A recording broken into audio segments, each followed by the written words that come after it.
Lionel Messi তো চাইলে স্পেনের হয়ে খেলতেই পারতেন, কেন তিনি আর্জেন্টিনার হয়ে খেলেছেন?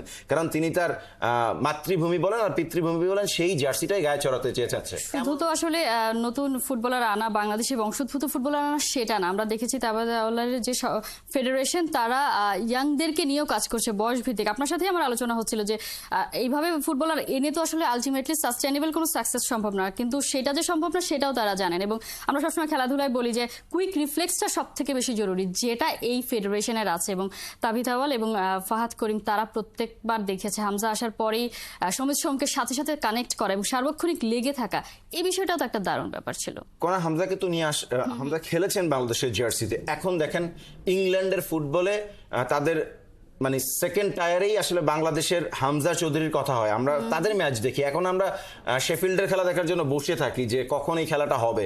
এবং ইংল্যান্ডে বাংলাদেশের নাম উচ্চারিত হচ্ছে। আমরা এখন ক্যাভালরির ম্যাচও দেখি, এক্স্যাক্টলি ক্যাভালরির ম্যাচও আমরা দেখি সমিত সোমের কারণে। এবং এই সমিত সোমের কারণে কানাডিয়ান ফুটবলেও বাংলাদেশের নাম ভিন্নভাবে উচ্চারিত হবে। এখন সমিত সোম, হামজার মতন তারকারা বাংলাদেশ ফুটবলে বা বাংলাদেশের জার্সি গায়ে দিয়ে যখন মাঠে নামে, বাংলাদেশের বিভিন্ন প্রান্তে এইজ লেভেল থেকে শুরু করে ওইসব দেশের পাইপলাইনে বা ইউরোপ আমেরিকান কালচারে বড় হয়ে ওঠা ফুটবলাররা তারাও কিন্তু এই জায়গায় অনুপ্রেরণা পাবে যে হ্যাঁ, আমি আমার মাদারল্যান্ডের জন্য জার্সিটা পরবো অথবা আমি আমার ফাদারল্যান্ডের জন্য জার্সিটা পরবো।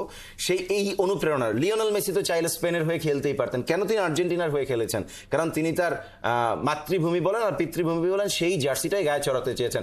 এমন অনেক বাংলাদেশি ফুটবলার একটা সময় এইভাবে চিন্তা করবে যে না, যেই দেশে আমি বড় হয়েছি, যে দেশের আলো বাতাসে আমি ফুটবলটা শিখেছি, এই দেশের জার্সি না, আমি আমার ফাদারল্যান্ড অথবা মাদারল্যান্ড, মাতৃভূমি অথবা পিতৃভূমির জার্সিটা, বাংলাদেশের জার্সিটা পরে বা লাল সবুজ জার্সিটা পরে মাঠে নামতে চাই।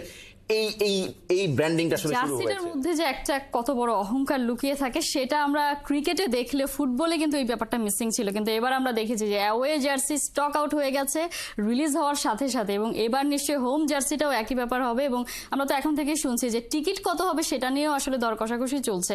মানে ফুটবলের নতুন দিনের যে শুরুটা হয়েছে সেটা আসলে চলছে এবং এই কন্টিনিউশনটা আমরা দেখতে চাই। এবং 10 জুন বাংলাদেশ জিতবে ঘরের মাটিতে, সেটা আমরা প্রত্যেকে প্রত্যাশা করতে চাই। হাসান মাদি, অসংখ্য ধন্যবাদ এতক্ষণ সময় দেওয়ার জন্য।